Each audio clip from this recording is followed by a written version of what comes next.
დღეს მე მინდა გაგიზიაროთ სიტყვა, რაზედაც ღმერთმა გამიმახვილა ყურადღება. კიდევ ერთხელ შეგახსენებ ჩვენ ეს ბოლო დრო. ძალიან ღმერთი გვამახვილებინებს ყურადღებას ერთ მნიშვნელოვან თემაზე და ნაწილზე ჩვენი ქრისტიანული ცხოვრებისა. ძალიან ბევრი თემები არსებობს ქრისტიანობაში.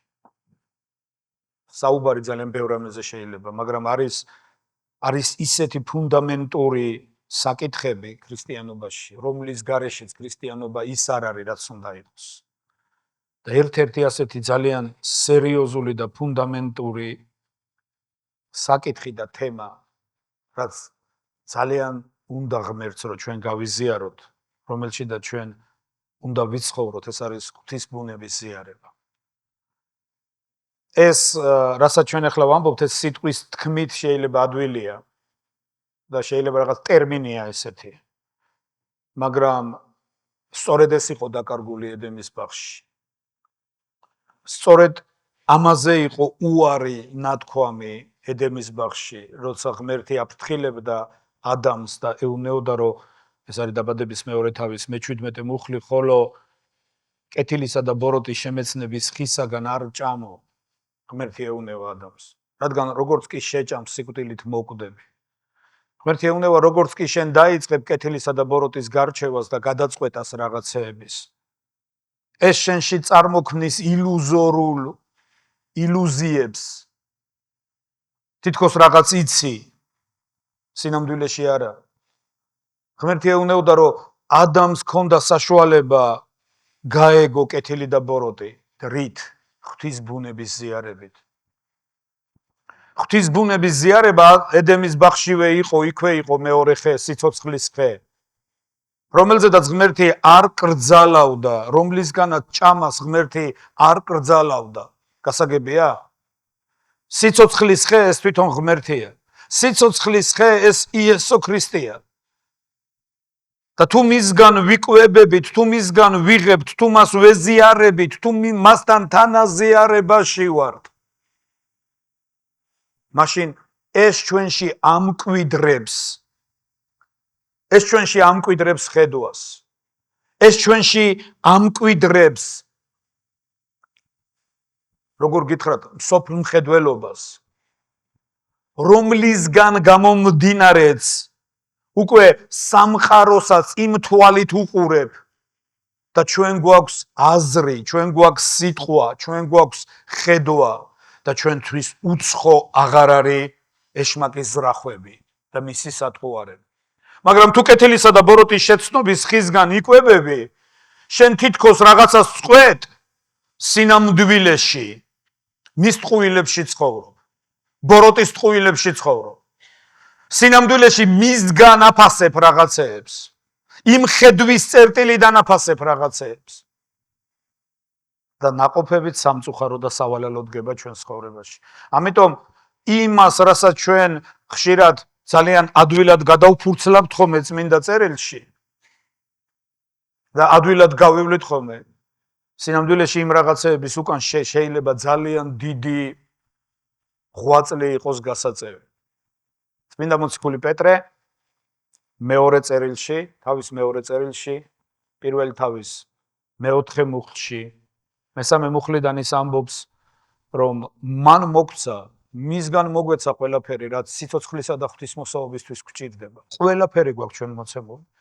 მისაგან მოგვენიჭა უაღრესად დიადი აღთქმანი, რომელთა მეშვეობით ღვთის ბუნების ზიარნი ხვდებით და ზუსტად ეს გაგვარიდებს წუთისოფლის გახრწნილებას. ვერაფრით ვერ შეიკავებ თავს, ვერაფრით ვერ ააშენებ შენს ირგვლივ ღობეებს, ვერაფერს ვერ მოუხერხებ წუთისოფლის გახრწნილებას. ერთადერთი საშუალება გაერიდო ამას ეს ღვთის ბუნების ზიარება. თუმცა თანაზიარი ხდები ღვთის ბუნების.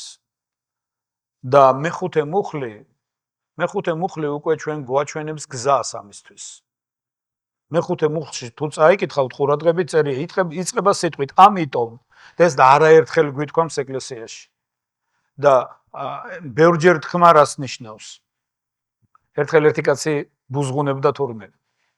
ეკლესიაში მორიგი ქადაგება იყო მეათედზე და შესაწირავზე და ეს კაცი რო წავიდა თავისთვის თავის გულში ბუზღუნებდა. რამდენჯერ უნდა იყოს ამაზე ლაპარაკი? რა ბოლო რამდენჯერ უნდა იყოს ლაპარაკი ამაზე? რამდენჯერ? და სახში როცა მივიდა მეუღლემ თხოვა რომ აი თაროს დაკიდება მინდა სამზარეულოშიო და მიდი ორა ლურსმანი დააჭედეო რომ თარო დავკიდოო და დაიწყო ლურსმნის დაჭედება და ხან ხელში ჩაირტყა ჩაკუჩი ხან იმით დაიჭირა ბრტყელტუჩათი და ურტყავს და ვერ აჭედებს და ურტყავს თან ჩხუბობს თუმე არ ეჭედება და ცოლიეუნეო კარგად დაარტყი კარგად და ურტყავს ამ ჩაკუჩს და როგორც იქნა ჩააჭედა და უესრად სულიწმინდა შეეხო დაეუნება რატო ურტყავ ამ ლურსმანს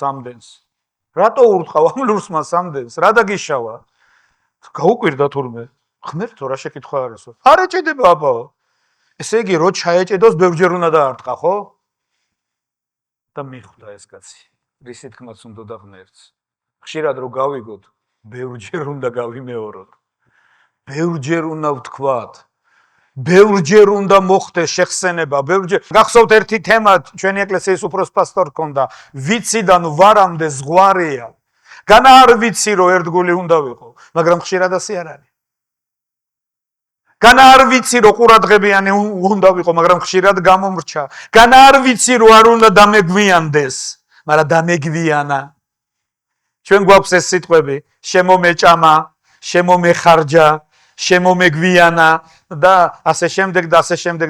განა არ ვიცი, მაგრამ კიდევ ერთხელ ვამბობ, ცოდნა ის არ არის, რაც თავში ვიცი. ვიციდან ვარამდე დიდი ზღვარია. ღმერთს არ უნდა რომ ვიცოდე, ღმერთს უნდა რომ იმის ჩემში ცხოვრობდეს. ღმერთს უნდა რომ ამ ცხოვრებით ცხოვრობდე, ამით ვიყო ავსებული. ეს მავსებდეს. და მეხუთე მუხლი ლაპარაკობს. ამიტომ იმისთვის რომ იც რაც მეოთხე მუხლშია და მესამე მუხლშია დაწერილი განხორციელდეს და ხელშესახები გახდეს ჩვენ ცხოვრებაში ამიტომ რაღაცა უნდა ვაკეთოთ ახლა იმისთვის რომ ეს დადგეს ეს დრო დადგეს რომ ღვთის ბუნების ზიარება დავიწყოთ და ღვთის ბუნებას ვეზიაროთ ამიტომ და მე წერია რა არის გასაკეთებელი ამიტომო ყოველი ღონე იხმარეო ამიტომ ეს არ ნიშნავს ეცადე. უბრალოდ თუ გამოვა თუ არა და დაანებე თავი. ჩვენ ხშირად ასე ვიქცევით. არ გამომივიდა. მე არ გამომივა, წინასწარ ვამბობ, მე არ გამომივა. მე რა შევძლებ მაგას. წმინდა წერილი ამბობს, ამიტომ ყოველი ღონე იხმარე. ეცადე ყოველი ღონე იხმარე. ყველაფერი შესაძლებელი გააკეთე. იცი მე ვაკვირდები ადამიანებს და ვაკვირდები ჩემს თავს, რა თქმა უნდა პირველ რიგში. როცა რაღაცა მინდა, მე ვცდილობ იმის მიღწევას. მე ყველაფერს ვაკეთებ.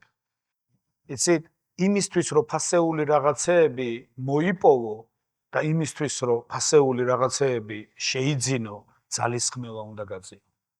იმიტომ რომ ფასეულ რაღაცეებს შენ ცხოვრებაში მოწინააღმდეგეები ყავს.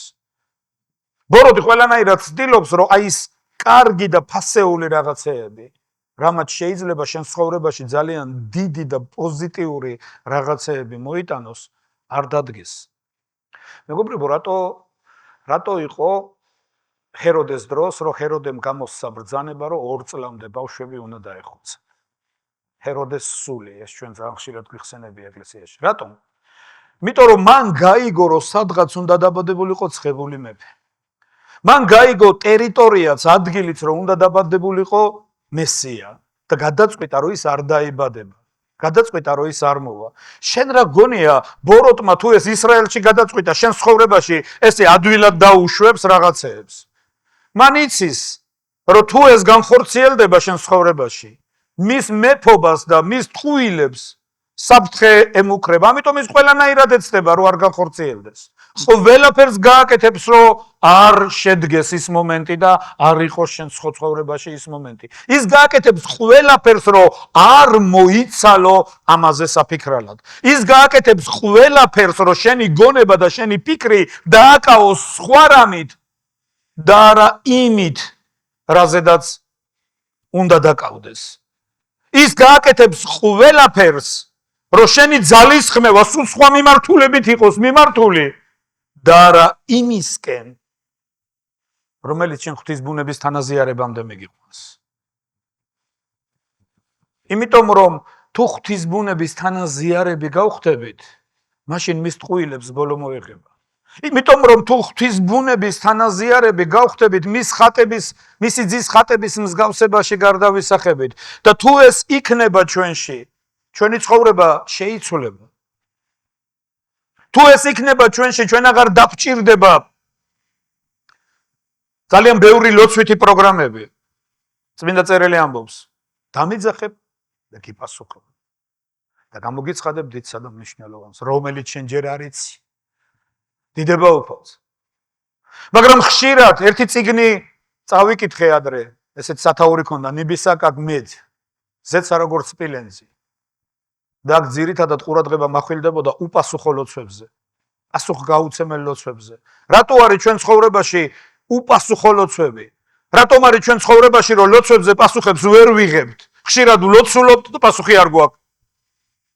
სამწუხაროდ ვაღიაროთ, რომ ეს ასეა. ხშირად ვიბრძვი, ვლოცულობ, ვაკაკუნებ. ნიბისაკაკ მედ, ზეცა როგორც სპილენძი, პასუხი არ მაქვს. იცი რატომ? იმიტომ რომ მე მინდა მივიღო პასუხი და არ ვფიქრობ, როგორ უნდა მივიდე პასუხის მისაღებად.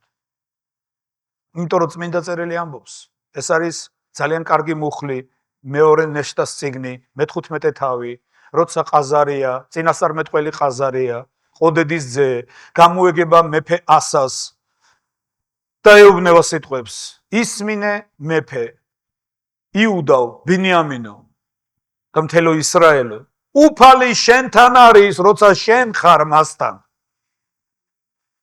თუ ძებნას დაუწყებ, ის თავს გაპოვნინებს, მაგრამ თუ მიატოვებ, ისიც მიგატოვებს.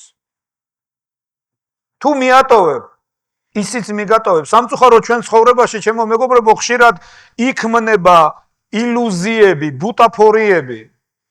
იქმნება ხშირად.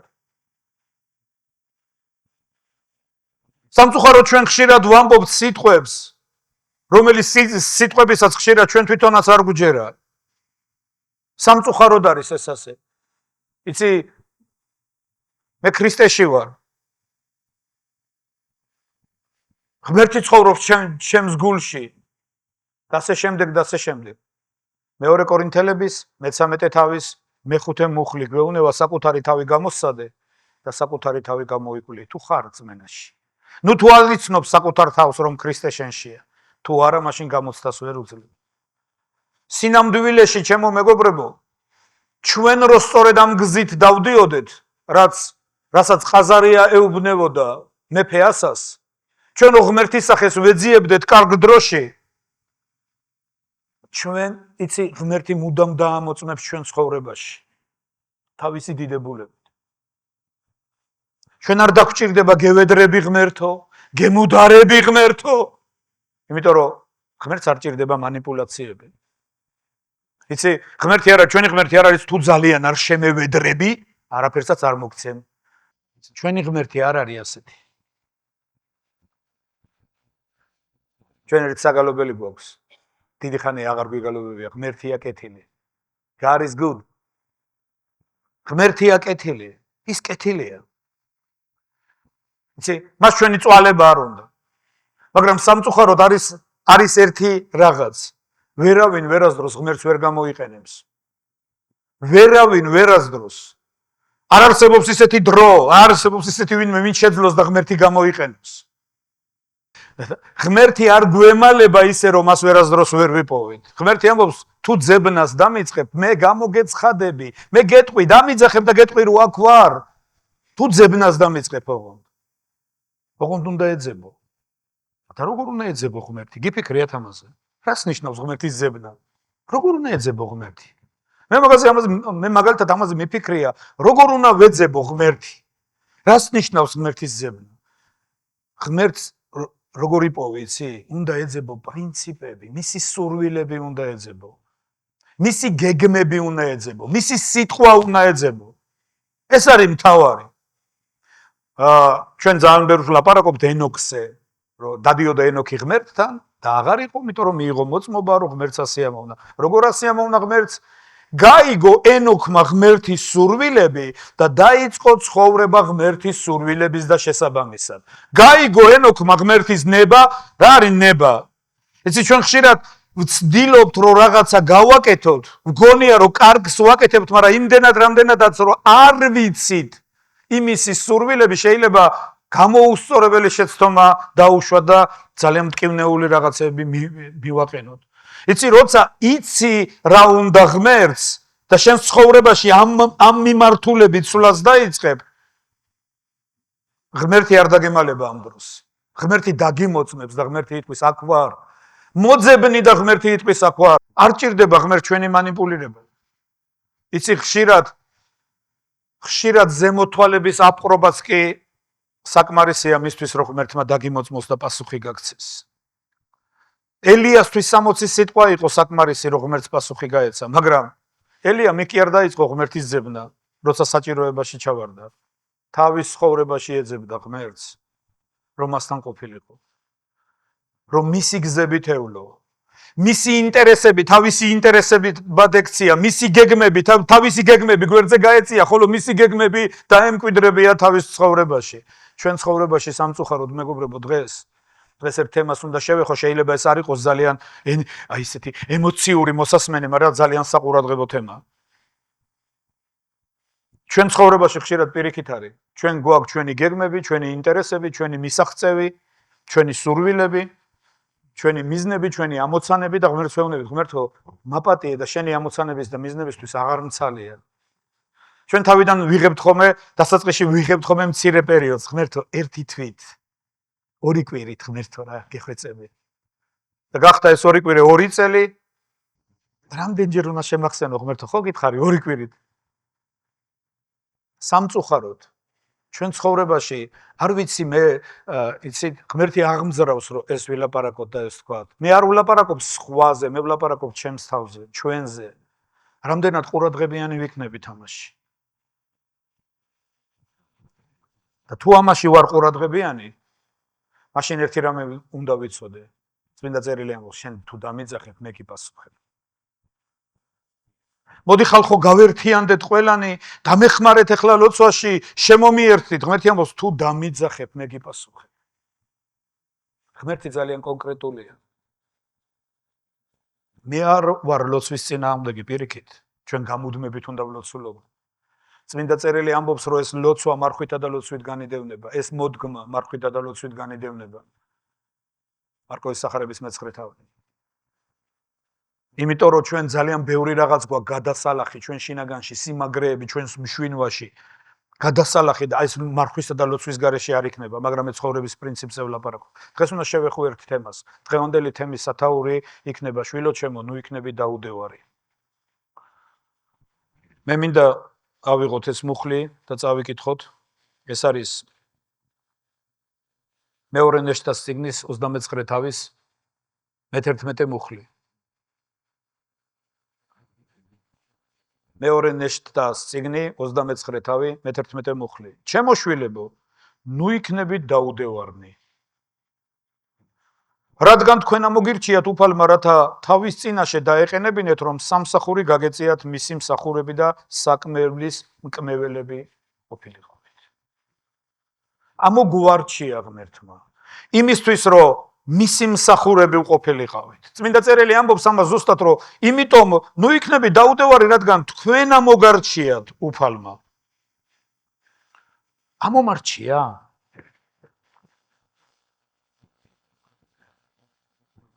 ქრისტემ თქვა, რომ მოწოდებული ბევრია, რჩეულია ცოტა. და ეს ვიზია დამოკიდებული. განა ღმერთმა არ მოუწოდა, განა ღმერთმა არ ამოარჩია. უბრალოდ ცოტა ვინც ეს აირჩია. გასაგებია? ცოტა ვინც ამ მიმართულებით წავიდა, ცოტა ვინც უარი თქვა თავის გეგმებზე და თქვა ღმერთო, ჩემთვის უფრო მნიშვნელოვანი შენი გეგმებია. ის კი არ მაინტერესებს მე სად უნდა წავიდე, ის მაინტერესებს შენ სად მაგზავნი. ჩემთვის ამას ძალიან დიდი მნიშვნელობა აქვს. ღმერთო, ის კი არ მაინტერესებს მე რა მექნება, ის მაინტერესებს შენ რას მთავაზობ, შენ რა გინდა. შენ რა მიმართულებით გინდა რომ წავიდე?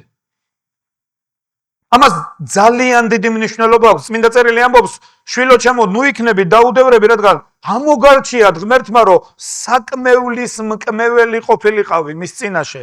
საკმეველი ეს არის კეთილსურნელება. აღვლენილი ღვთის წინაშე. და წმინდა წერილი ამბობს, რომ ავიდაო საკმევლის კვამლი და ესო წმინდანთა ლოცვები არის. გამოცხადების წიგნი. ხშირად ეს ჩვენი დამოკიდებულებებია ღვთის წინაშე. მალაქიას წინასწარმეტყველებაში ესეთი რაღაც არის დაწერილი, ჩემო მეგობრებო, რომ წმინდა წერილი ამბობს, რომ ბრმა და კოჭლი რომ მოგაქვს და მწირაო, როგორ შემოგხედო კეთილადო, ღმერთი ამბობს. და წადი და შენს ხელისუფალს მიართვი ეს. თუ კეთილად მოგექცევა. და მე როგორ შემოგხედო კეთილადო, ღმერთი ამბობს. იცი, დამოკიდებულებებს, რასაც ჩვენ ხშირად ვიჩენთ, ეს რომ გამოვიჩინოთ ყველაფერს თავი დავანებო, მეუღლესთან რო ასეთი დამოკიდებულება მქონდეს, ძალიან ვატკენ. სიყალბეს ყველა ხვდება. ყველა ხვდება, ბავშვიც კი ხვდება სიყალბეს. ბავშვსაც კი ვერ მოატყუებ ამით. და რატო გონია რომ ღმერთი ტყუდება ამით? ასე რომ ჩემო მეგობრებო, ყველა ღმერთი, კიდევ ერთხელ ვამბობ, ღმერთი ხედავს ყველაზე ღრმასა და დაფარვას. ღმერთი ამბობს, მე ამოგარჩიე შენ, რომ ჩემს წინაშე საკმევლის მკმეველი ყოფილიყავი. ნუ იქნები დაუდევარი. იცი რა არის დაუდევრობა? როცა ჩვენ ხშირად არ ვაკვირდები ჩვენს მოქმედებებს და არ ვაკვირდები ჩვენს აქციელს. დღეს დილის ლოცვაზე როცა შევიკრიბეთ, იქაც ეს ვილაპარაკე. ხშირად 2 წუთი რა მოხდა 2 წუთი? 2 წუთი არაფერია? 2 წუთის მერე შეიძლება მეცოცხალი აღარ ვიყო. 2 წუთი ძალიან მნიშვნელოვანია. ეს არავინ არ იცის. ყველაფერი წამში ხდება. ყველაფერი წამში ხდება. შეიძლება 2 წუთი დააგვიანო თვითფრინავზე და ვერ გაფრინდე. შეიძლება 2 წუთი დააგვიანო წამლის დალევა და ყველაფერი გვიან იყოს. შეიძლება 2 წუთი დაგაგვიანდეს ავტობუსში არ ახვიდე და ის ავტობუსი გადარჩი ამით. იმიტომ რომ ის ავტობუსი აფეთქდა შეიძლება. 2 წუთს ძალიან დიდი მნიშვნელობა აქვს. ყველა წამს ძალიან დიდი მნიშვნელობა აქვს. მაგრამ სამწუხაროდ ჩვენ ხშირად ამას არ უკვირდებით. სამწუხაროდ ჩვენ ამას ხშირად ფასს არ ვადებთ. წმინდა წერილი ამბობს, რომ შვილო ჩემო, ნუ იქნები დაუდევარი, იმიტომ რომ ერთ-ერთი ცოდვა, რომლითაც ადამიანები ხშირად იტანჯებიან, ეს დაუდევრობა არის. ერთ-ერთი მუხლი, რომელიც ძალიან არ უყვართ ხშირად ამის გამეორება მორწმუნეებს და ქრისტიანებს, მაგრამ ეს წმინდა წერილში დაწერილია და უნდა ვთქვათ, ეს არის იერემიას 48. წეულია ყველა. ვინც? ყველა არ არის წეული. ვინც? სიტყვა ვინც ამბობს. წეულია ყველა, ვინც დაუდევრად აკეთებს ღმერთის საქმეს. ყურადღებით კი არა. დაუდევრობის საპირისპირო არის ყურადღება. თუ ყურადღებიანი ხარ, იცი, აი მაგალითად მოსე იჩენდა ძალიან დიდ ყურადღებას. მოსე გვასწავლის ამაზე. ეს არის მეორე რჯულის 26 თავის მე-12 მუხლი. მოსე ლაპარაკობს მიათედის დადებაზე. მიათედის მიცემაზე ღმერთისთვის. მაგრამ ეს არ ეხება მარტო მიათედს, ეს შეიძლება ყოველდღიურ ცხოვრებაში გქონდეს ამაზე. მოსე ამბობს, როცა დადგება შენ ცხოვრებაში მიათედის მიცემის დრო, როცა გამოყოფ შენი სახლიდან მიათედს, როცა მიხვდები, რომ შენ ცხოვრებაში რაღაცა სიკეთე განხორციელდა, რაღაცა შენაძენი იყო და მიხვდები, რომ ეს უნდა გააკეთო, თქვი შენს გულშიო, მოსე ამბობს. იმიტომ რომ ღმერთი ხედავს გულში რას ამბობ, ღმერთი განწყობას ხედავს და არა შენი ბაგით ნათქვამს. თქვი შენს გულშიო, გავიტანე სახლიდან წმინდა წილიო, ეს რას ნიშნავს, იცი? იმუშავე შენს გულზე, რომ შენთვის წმინდა წილი იყოს. მართლა წმინდა იყოს. თორე შენ ვთქვი, ღმერთო, გავიტანე სახლიდან წმინდა წილი, მაგრამ ღმერთი ხედავს, რომ ის შენთვის არაფერს არ ნიშნავს. არაფერი თუ არ არის შენთვის, რატო გონია, რომ ღმერთისთვის რამე იქნება? მაგრამ თქვი შენს გულში ასეთი იმუშავე შენს გულზე რომ ასეთი განცდები გქონდეს, გავიტანე სახლიდან წმინდა წილი. შენი ნათქვამის მიხედვით, როგორც ნაბრძანები გქონდა ჩემთვის, სადაც მითხარი, იქ წავიღე, როგორც მითხარი, ისე მივიტანე. გავიგონე შენი ხმა, არ გადამიხვევია შენი გზიდან. მკვდრის საჭიროებისთვისაც კი არ გამომიყვიაო ეს. გაუწმინდურებულებისას არ შევხებივარ. როგორც მითხარი, ისე გავაკეთე. როგორც მითხარი, ისე გავაკეთე. მე მეუბნება, ეხლა კი ღმერთო. გადმოხედე შენი სამყოფელიდან, დაკურთხე შენი ერი ისრაელი. იმიტომ რომ წეხან თქვი შესაწირავზე როცა ვამბობდი, ღმერთი პასუხობს სხვაებს. თუ ხარ ყურადღებიანი, ღმერთი პასუხობს ყურადღებას. ერთ-ერთი მსხვერპლი სათნო უფლისთვის, არის ასეთი თემა, მსხვერპლები სათნო უფლისათვის. ერთ-ერთი მსხვერპლი სათნო უფლისთვის ეს არის მოწიწება, მოკრძალება, ყურადღება. გასაგებია? დამის უკუსაქციელი ეს არის დაუდევრობა. არასდროს და არასდროს მეგობრებო, არ დაუთმო ღმერთს ნარჩენი დრო. არასდროს. შენ შვილებს დაურთმე ესეთი ნარჩენი დრო. შენ სამსახურს დაუთმე ესეთი დრო. გამოგაგდებიან სამსახურიდან. ღმერთს რატო უნდა ესე ამოვნოს? თქვენ როგორ ფიქრობთ? თან ღმერთს ეუნები შენ პირველი ხარ ჩემ ცხოვრებაში. ღმერთო შენ პირველ ადგილზე დგეხარ, დაეტიე სადაც ხარ. არის უამრავი საკითხი. კიდევ ერთხელ ვამბობ, დაუდევრობის საპირისპირო ყურადღება. მოიცალე იმისთვის, რომ იყოს ღმერთი შენ ცხოვრებაში ღმერთი. რა ადგილსაც მიუჩენ მას ჩემ ცხოვრებაში, ის ადგილი ექნება მას ზუსტად. გასაგებია? რომელ ადგილზედაც დააყენებ მას შენ ცხოვრებაში, ისე იმოქმედებს ის შენსა და ჩემ ცხოვრებაში. გასაგებია? ჩვენ ერთი წიგნი გვაქვს, ერთ-ერთი პირველი წიგნი, რომელიც ჩვენ ეკლესიაში ვთარგმნეთ, ეს არის რწმენა, რომელიც ამარცხებს ქვეყნიერებას. ავტორი არის ულფ ეკმანი. და იქ არის ესეთი თავი. მე ვმუშაობდი ამ წიგნზე და მახსოვს. მიეცი უფლება ღმერთს, რომ იყოს ღმერთი შენ ცხოვრებაში. თავიდან ძალიან გამიკვირდა. მე უნდა მივცე ღმერთს უფლება, რომ ღმერთი იყოს ჩემ ცხოვრებაში კი. მე შეიძლება მას ღმერთი ვეძახო და მსახურის ადგილიც კი არ კონდეს ჩემ ცხოვრებაში. ამიტომ ის არ იმოქმედებს როგორც ღმერთი, ის იმოქმედებს როგორც მსახური. გასაგებია? არასოდეს ღმერთი არ გახდება შენი მსახური. ამიტომ იმედგაცრუებული დარჩები. მაგრამ მე მაქვს შესაძლებლობა ვიყო ძალიან ყურადღებიანი და მივანიჭო მას ღმერთის ადგილი ჩემს ცხოვრებაში. და გადავამოწმო ჩემი დამოკიდებულებები, გადავამოწმო ჩემი ურთიერთობები, გადავამოწმო ჩემი სურვილები, გადავამოწმო ჩემი ფიქრები, გადავამოწმო ჩემი, ყველაფერი დღეში 1000 ჯერ გადავამოწმო, როგორც დავითი ამბობს. დღითა და ღამითო გარემომიცავი, გადაამოწმე შენ ჩემი შინაგანი, ხო არ ნახავ იქ სიყალბესო, დიდება უფალს. იცი, ღმერთი, ფადლობა ღმერთს, რომ ღმერთი არ ტყულდება არასდროს. ჩვენ შეგვიძლია სენტიმენტურები ვიყოთ, შეგვიძლია ღმერთო ისე მიყვარხარ, მე შენ ისე მიყვარხარ. ისე მიყვარხარ ღმერთო. მაგრამ ღმერთი მაშინ გვიყვარს, როცა მას მე ვინც მიყვარს, მე ვცდილობ მას არ ვადგინო. მე ვინც მიყვარს, მე ვცდილობ მას ვასიამოვნო. მე ვინც მიყვარს, მე ვცდილობ მას დრო დავუთმო. მე ვინც მიყვარს. ეს ასეა. მე დავამოწმე ადრე და ხშირად ვამოწმებ ამას, იმიტომ რომ ესეთი გაკვეთილები იყო ჩემს ცხოვრებაში, რომელიც მთელი მარადისობა მე მახსოვრება. მთელი მარადისობა. ღმერთი მომნო რატო გტკივა? რატო გტკივა ეხლა? რატო გტკივა? გტკივა, ღმერთო გტკივა.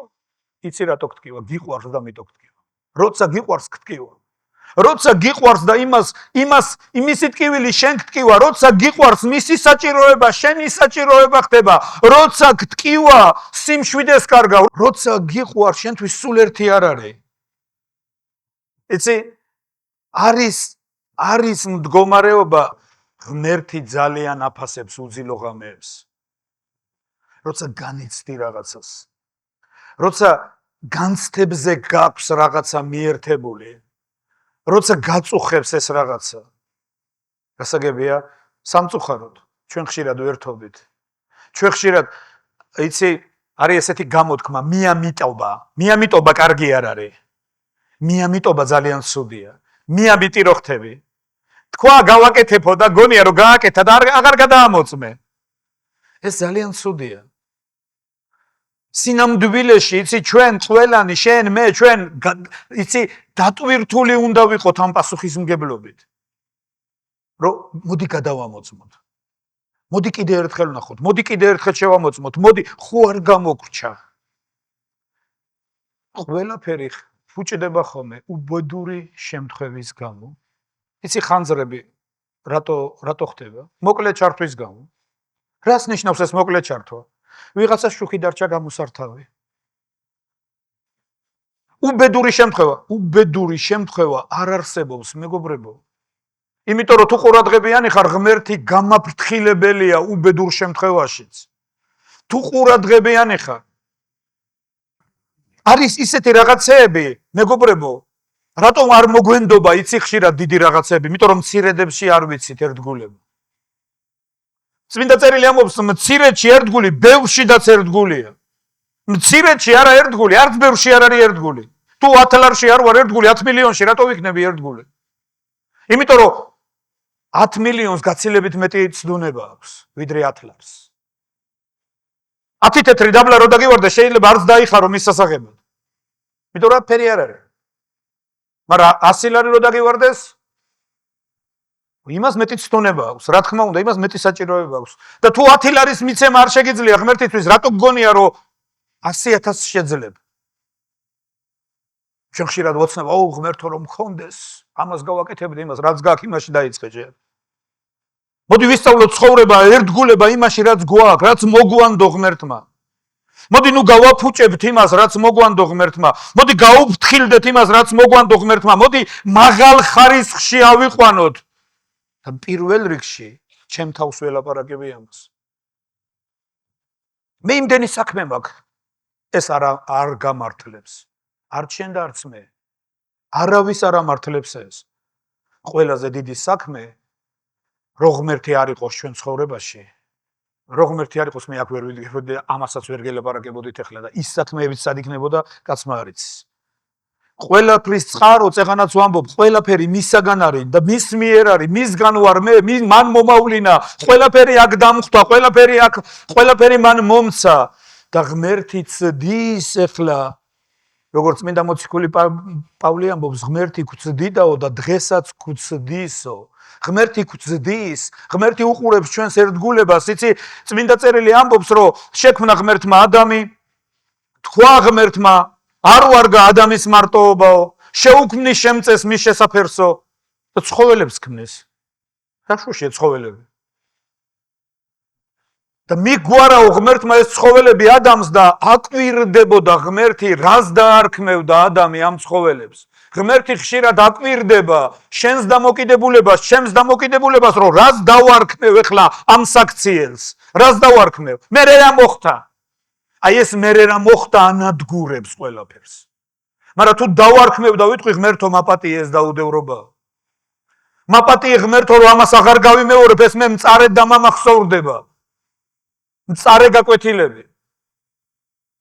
იცი გაკვეთილი უნდა ვისწავლო, გაკვეთილის სწავლა უნდა შევძლო. და ეს ჩემში გაზრდის ერთგულების ხარისხს. ეს გაზრდის ჩემში ერთგულების ხარისხს. და წმინდა წერილი რას ამბობს? ერთგულ კაცზე რა არის? ბევრი კურთხევა. ერთგულ კაცზე ბევრი კურთხევა. იმიტომ რომ ერთგულია. უყურადღებო არ არის. როცა ჩემი სიყვარულის ობიექტს ტკივა მე ვერ ვიძინებ. როცა ჩემი სიყვარულის ობიექტს უჭირს მე ვერ ვიძინებ. როცა ჩემი სიყვარულის ობიექტი საჭიროებაშია, მე საზრუნავი მიჩნდება, საფიქრალი მიცდება. 24 საათი ყველა ადამიანს გააჩნია რისთვის თორე 24 საათი ყველასად. ფული არა. ფული ყველას გვაქვს. გააჩნია რისთვის? გააჩნია რისთვის, თორე ყველას გვაქვს. ყურადღებას ყველა ვიჩენთ, გააჩნია ვის მიმართ? თორე ყველა ვიჩენთ. ასე თუ ისე. ყველა ვემზადებით, გააჩნია ვინ რისთვის და ვინ ვისთვის. თორე ყველა ვემზადებით. არის რაღაცეები. მე მახსოვს ჩემი ლოცვა, როცა ჩვენ გვაკურთხებდნენ ქორწინების დღეს. და ღმერთი მახსენებს ხოლმე ამ ლოცვას. ღმერთო მე მოვკვდები, მე დღეს ვკვდები როგორც მე და მე მინდა ვიცოცხლო როგორც ჩვენ. ეს ძალიან მნიშვნელოვანია. ასევე მეგობრებო, ეკლესია ოჯახია, მე თანხმებით? ჩვენ მოგვიწევს და უნდა მოგვიწიოს გათვალისწინება ვიღაცეების და რაღაცეების. მოგვიწევს ეს, აუცილებლად მოგვიწევს. ან გავითვალისწინებთ, ან გავეთიშებით. ორიდან ერთია. ან გავითვალისწინებთ, ან მივიღებთ რაღაცეებს, ან ამ ინტერესში შევძლებთ მოძრაობას, ან ნელ-ნელა მოხდება დაშორება. სამწუხაროდ ეს არაერთი ფაქტი მომხდარა. როცა ადამიანები დაშორდნენ. იცით, შეუცვლელი არ არსებობს არავინ. მტკივნეული იქნება, მაგრამ ყველა შეიცვლება. მხოლოდ სასიკეთო ეს არ იქნება მისთვის. არც ჩემთვის, ღმერთ ჩემი შეცვლა შეუძლია. სასიკეთო ეს ჩემთვის არ იქნება. ეს უნდა ვიცოდეთ. ამიტომ ჩვენი მიზანი რა უნდა იყოს, იცით, სხეულთან მიწებება. სხეულის ინტერესში ცხოვრება. მის ცენტრალურ ნერვულ სისტემაში ჩართვა, რომ სხეული გვტკიოდეს, ქრისტეს სხეულისა გვტკიოდეს. თუ გინდა რომ შენი ტკივილიც როდისმე გაზიარებული იყოს, ჯერ სხეულის უნდა გეტკინოს. მისი უნდა შეგეხოს, აი ყველაფერი და ხშირად სამწუხაროდ, ძალიან სამწუხაროდ, ძალიან ისე დაუდევრობებს ხედავთ. დაგდებული, გაფუჭებული, უყურადღებოდ, მიტოვებული, უპატრონოდ. ერთხელ ერთი ფილმი ვნახე და ეხლა გამახსენდა, როცა ამაზე ვლაპარაკობდი. ძალიან ისეთი ფილმი იყო, ჩვეულებრივი ცხოვრებისეული ფილმი იყო ფილმი უპატრონო ეს მიუსაფარ ბავშვთა სახლში იზრდება ერთი პატარა გოგო, ძალიან ლამაზი, ისეთი ქერათმიანი, ძალიან ლამაზი გოგო და არც დედა ყავს, არც მამა. ეს ბავშვი არ აღმოჩნდა იქ დაბადებიდან. და ეს ბავშვი ოცნებობს დედაზე. ძალიან უნდა რომ დედა ყავდეს. და ეს არის ისეთი ბავშვთა სახლი, სადაც მიდიან შვილობის მსურველები და აყავთ ბავშვები იქიდან და მოვიდნენ ამ გოგოსთან და ეუბნებიან, რომ დღესო ერთი ოჯახი დაინტერესდა შენითო და ისინი შენი მშობლები გახდებიანო და ეს ბავშვი არის 5 წლის თუ ისე, ძალიან პატარა არის, მაგრამ წერა იცის და წერს წერილს თავის დედას, წერს, რომ მე იცი შენ მე ასეთი დახატა დედა, მე ასეთი წარმომიდგენი ხარ შენ და წერს წერილს მე ისე მიყვარხარ, მე მეყვარები მთელი ცხოვრება მე შენ გაგიფრთხილდები ესეთ რაღაცეებს და შაბათ დღეს მოდიან ისინი, ვინც ბავშვები უნდა წაიყვანონ და ეს ბავშვი მთელი დილიდან საუკეთესო კაბა ჩაიცვა, საუკეთესოდ გამოეწყო და ელოდება, მიზნები აქვს ისეთი, გაიყვანეს შეხვედრების ოთახში, ყველ ვიღაცეებთან მოვიდნენ, ამ გოგოსთან არ მოვიდნენ. და მოვიდა უკვე ზედამხედველი და ისე უნევა დამთავრდაო შეხვედრების დრო, წამოდიო, ისე უნევა, არა, იქნებ მანქანა გაუფუჭდათ, მოდი კიდე დაღამდა უკვე, ვერ მიყავთ ეს ბავშვი შეხვედრების ოთახიდან. არა, დედა ჩემი აუცილებლად მოვა ჩემთან. წასვლა არ უნდა.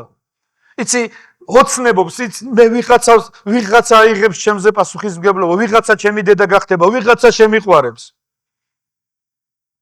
არავინ არ მოვიდა ამ ბავშვთან. და როგორი იმედგაცრუებული და გატეხილი მიდის თავის ოთახში. და უეცრად რო უყურებ, ამას ცრემლები მომერია. საერთოდ ჩვენ სენტიმენტური ადამიანები ვართ, უყურებ. ღმერთმა წამიყვანა და მსახურებები დამანახა. მსახურებები, როგორც ეს ხო ცოცხალი ორგანიზმია. ისინი ოცნებობენ, ნეტა ვიღაცა ჩემზე იფიქრებდეს, ნეტა ვიღაცა ჩემსკენ გამოიხედავდეს, ნეტა ვიღაცა შემიყვარებდეს, ნეტა ვიღაცა იზრუნებდეს და მე შევიყვარებ. თუ შეიყვარებ ქრისტეს სხეულს, თუ იმისთვის დაიხარჯებ, იცი, ბავშვი მარტო დავარცხნილი არ არის, იცი, ბავშვი როცა ყავს საოჯახში იქ უსიამოვნო რაღაცეებიც არის, ხშირად პამპერსების გამოსვლა ჭირდება, ხშირად რაღაცა იმისი ხასიათები და რაღაცეები ასათანი, მაგრამ სწორედ ეს არის ცხოვრება. მე თანხმებით? მსახურებაში არ არის მარტო კურთხევა, დიდება უფალს, არა, იქ ბევრი უსიამოვნო რაღაცეებიც არის, მაგრამ სწორედ ეს არის ქრისტიანული ცხოვრება, რომ მე როგორც მამა ვიღებ პასუხისმგებლობას იმ უსიამოვნო რაღაცეებზე, ყურადღებით შევდივარ იქ. რა დიდი კურთხევა არის, როცა ხედავ, რომ შენი შვილები კურთხეულები არიან. იცი, ღმერთსაც უხარია ძალიან და უყვარს ძალიან, როცა ღმერთის შვილები კურთხეული არიან. ღმერთს, იცი, როცა ღმერთი დაინახავს, რომ შენი მსახურება, რომელიც შენი იშვილე, თუ მართლა იშვილე, გადაეფარე მას მაღლიდან, ღმერთი ხედავს კურთხეული ეს ყველაფერი, ეს დიდ სიამოვნებად დაბრუნდება შენს თავზე. მაგრამ რამდენია დაუდევრობა ეხლა, არც კი მაინტერესებს. იმიტომ რომ ჩვენ ქრისტეს სხეულს არ ვხედავთ როგორც ცოცხალი ორგანიზმი. არ აღვიქვავთ მას როგორც ცოცხალი ორგანიზმი. მე შეიძლება შენ ვერ გაგიგო. მე შეიძლება ძალიან მეტკინოს, ან შენ გატკინო ძალიან. მაგრამ ეს ხო ქრისტეს სხეულია. შვილო ჩემო, ნუ იქნები დაუდევარი ღმერთი აფრთხილებს. თანეუნება შვილო ჩემო, იმიტომ რომ ეს ტკივილიდან ლაპარაკობს. ნუ იქნები შვილო ჩემო დაუდევარი. ყურადღება გამოიჩინე. რო თქვათ, რომ ერთმანეთი შევაფხიზლოთ, მოდი ყურადღებიანი იყავი, ნახე ქრისტეს სხეული იტანჯება იმის გამო, რომ მე უყურადღებობას ვიჩენ. ნახე ქრისტეს სხეული იტანჯება იმის გამო, რომ მე დაუდევრობას ვიჩენ. ნახე ქრისტეს სხეული შეიძლება ზიანი მიადგეს იმის გამო, რომ მე დამავიწყდა, დამეძინა, ყურადღება არ მივაქციე. და ყურადღებიანები ვიყოთ. ისმინე გორის ეკლესია. შმაგი მსახურებო და თანამსახურებო და მთელი ეკლესია უფალი თქვენთან არის. როცა თქვენ მასთან ხართ, თუ მოძებნით ის თავს გვაპავნინებს, ხოლო თუ მიატოვებთ, ისიც მიგვატოვებს. მერე რა გააკეთეს? მოხვდათ ეს სიტყვა გულზე, წავიდნენ, აღთქმა დაუდეს ღმერთს. ხმამაღლა ეფიცებოდენო ასე წერია. და პირობა დადესო, არ გვაინტერესებს ოჯახებში, სახლებში ეს სასტიკი ხალხი, რა პირობა დადეს ნახე.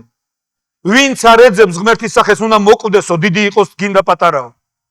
რა სისასტიკე არის ეს? არა, როცა ასეთი მიდგომა ქონდათ ღმერთთან, კურთხეულები იყვენ ყველა მხრიდან, დიდება უფალს.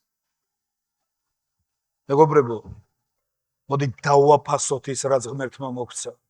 ბოლო აქ რო ვდგევარ მე და ამას უყურებ, ეს ხო შეუძლებელი იყო. ხო ღმერთმა გახადა შესაძლებელი. თითქოს ისე არის, ერთხელ სოციალურ ქსელში წავიკითხე. უმადურ კაცო, სამყარო რო აჩუქო, ასე იტყვის დიდი ხნით ადრე უნდა გაგეკეთებიენ. სამყაროც რო აჩუქო უმადურ კაცს, ასე გეტყვის, რომ დიდი ხნით ადრე უნდა გაგეკეთებია. ხო ყველაფერი ეს ღმერთმა მოგცა, მეტი უნდა მოეცა. ხშირად ესეთი დამოკიდებულება არის.